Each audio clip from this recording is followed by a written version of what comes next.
бол дегенин болтуруп, жүрөктөрдү ыйман нурuna толтурган жараткан Аллах Тааланын ысмы менен. Пайгамбарыбыз саллаллаху алейхи ва саллям bir hadisinde мындай деп эскерет. Акырет күнү адамдар бейишке баруучулар бейишке, тозокко баруучулар тозокко Кудайым өзү асырасын.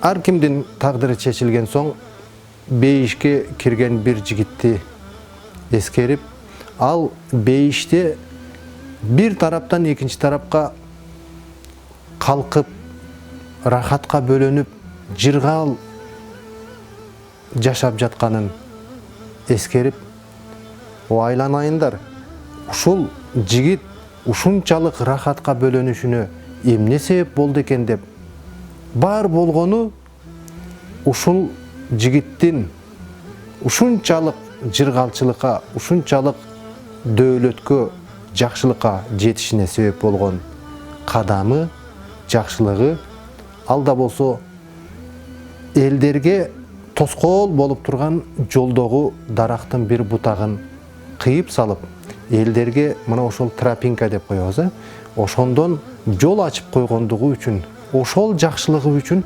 ушунчалык жакшылыкка бөлөнүп отурат дейт. Албетте намаз, орозо, зекет сымал Кудай Тааланын акысы, ал мойнубуздагы парыз. Ал эми жогорттогу жакшылык, ал бүгүнкү күнү кээ бирөөлөрүбүз көзгө илбестен майда чүйдө жумуш деген менен, бирок жүрөктөгү ыхлас менен Кудайдын алдындагы анын орду зор экендиги жогорттогу маалыматта, хадисте эскерилип отурат.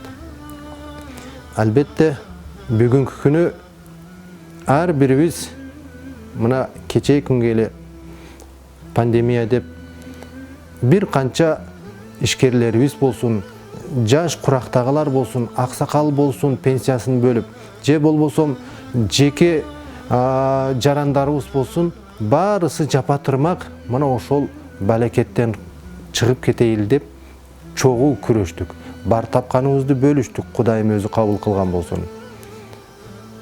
Анан калса, мына ошондой жакшылыкты адатта айтылат эмеспи? Орозо bir ай эле эмес, орозодо bir ай бою көнүккөн денебизди, нәпсибизди калган 11 ай ошол абалда жашоону улантуу дегидей. Мына ошол сыңары биз ушундай жакшылыкка бүгүнкү күнү жок эмес. Кудайга шүгүр, кээ бир элдерден өзгөчөлөнүп, сырткы элдер тамшанып жатпайбы, мактоосун айтып.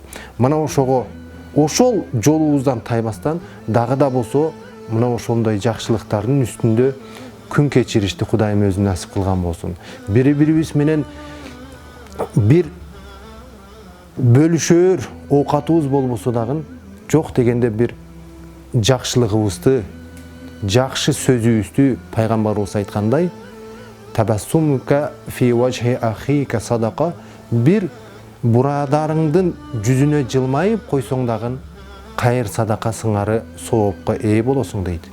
Ансыңары келиңиздер бир жакшылыкка умтулайлы, жамандыктын кулпусу жакшылыктын ачкычы болууну Кудайым баарыбызга насип кылган болсун. Вассаламу алейкум ва рахматуллахи ва баракатух.